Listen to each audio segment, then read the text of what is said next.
Hello, boys and ghouls. When you think about creepypastas, what comes to mind first? Maybe it's the towering silhouette of Slender Man, the cursed grin of Smile Dog, or perhaps the eerie cartridge of Ben Drowned. Or perhaps it is this face, a pale, ghostly mug with a terrifying smile. The face of Jeff the Killer is a striking image. So striking, in fact, that Jeffy Boy here quickly became one of the faces of creepypasta as a whole. To some, he is a campfire story turned digital, a horror that keeps them up at night. These people are known as 12-year-olds. For others, he is a punchline, a relic of photorealistic blood and very edgy writing. You may love him or hate him, but Jeff, like his cheeks, carved out his own legend on the internet. And today, on this spooktacular episode of Tyler Talks, we're going to be taking a look into Jeff the Killer and how his legend rose to fame, how he got his odd little fan base that became the mold for creepypastas well into the 2010s.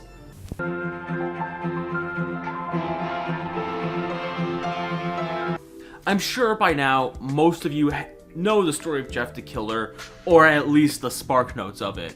But just in case you don't, we're just gonna go through this and just do a quick summary.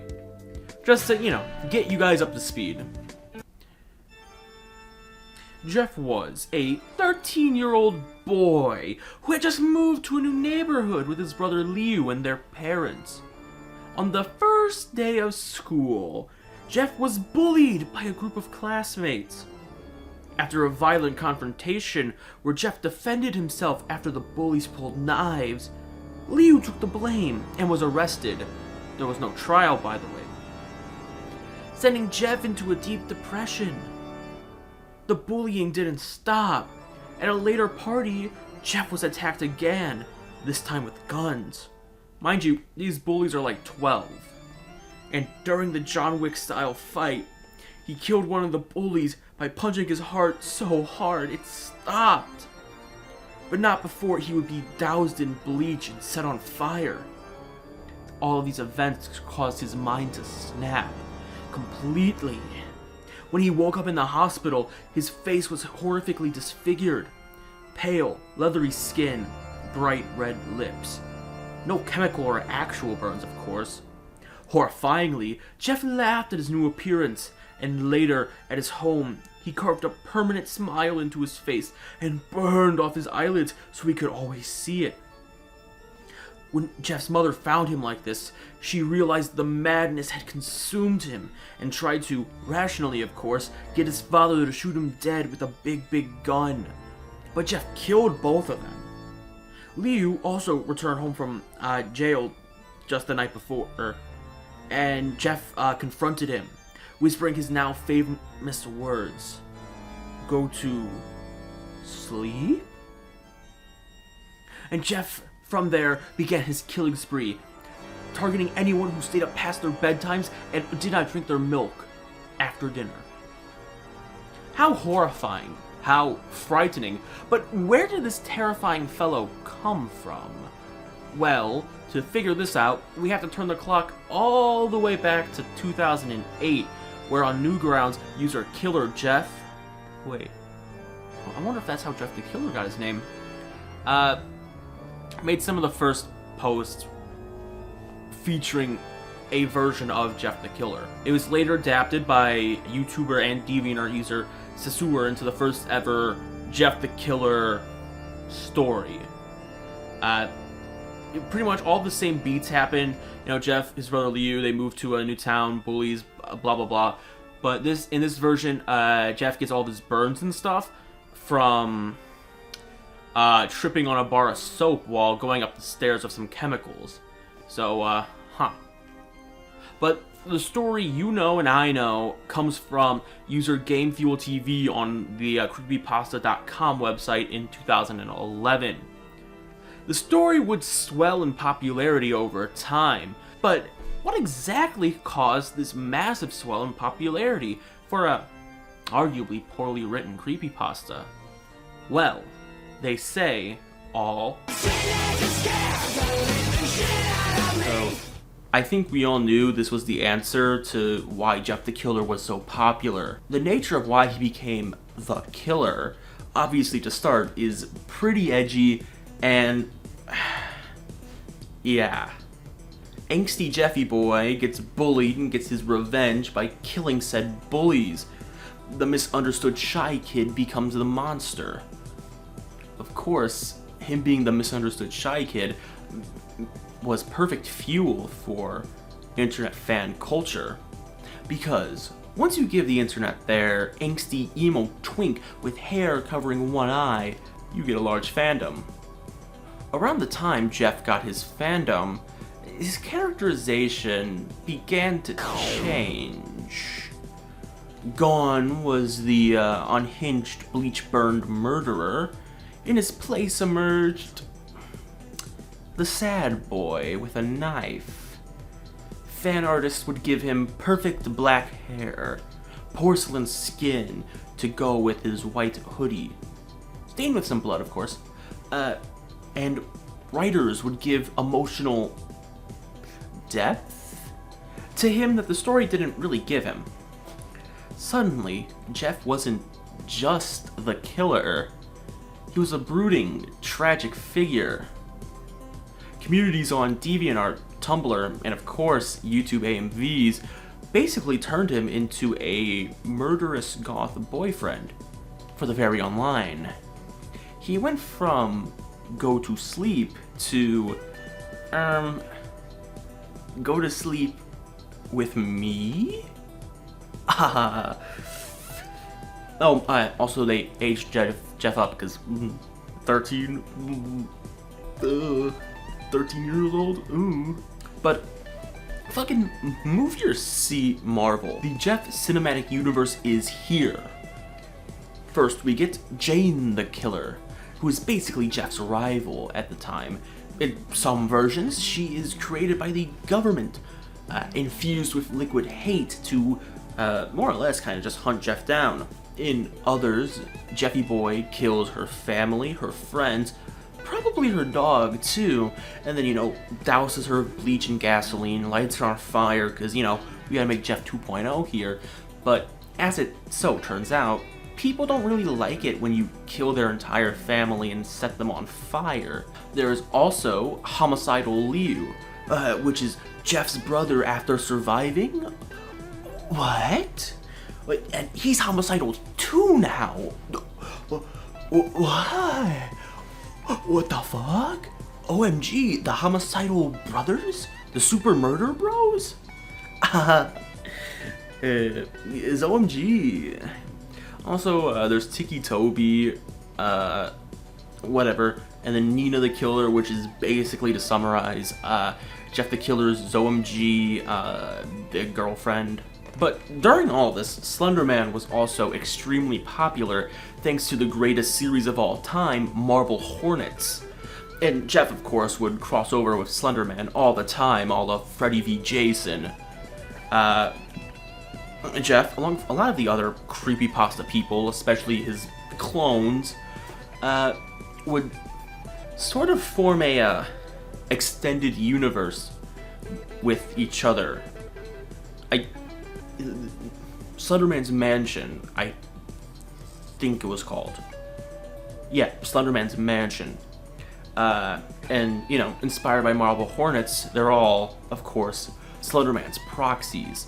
But Jeffy Boy is the bestest proxy. And they fight.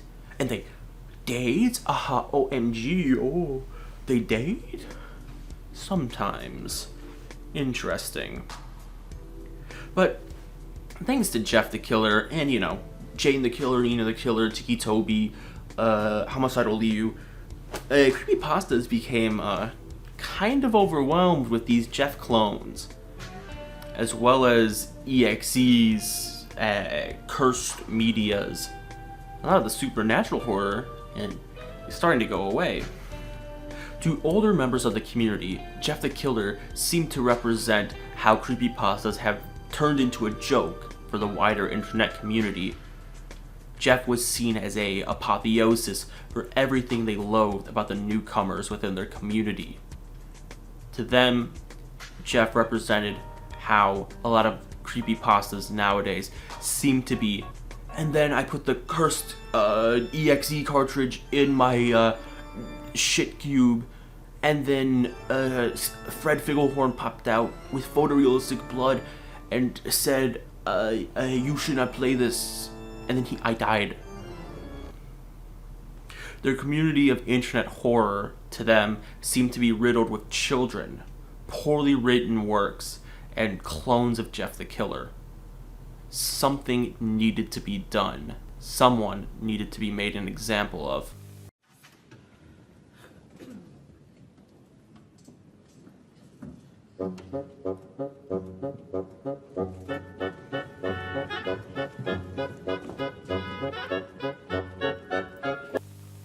While on creepypasta.com, Jeff the Killer would be constantly deleted and re-added, and deleted and re-added, with mods claiming that the story did not meet the quality standards of creepypasta.com, while fans of Jeff the Killer would state that, Jeff the Killer is one of the most famous creepypastas to ever exist. This is a historical artifact. We can't allow this to be deleted. And so the reposts and deletions would continue, on and on and on and on, until eventually it was decided through a poll. Jeff the Killer would be taken down to be replaced with something new.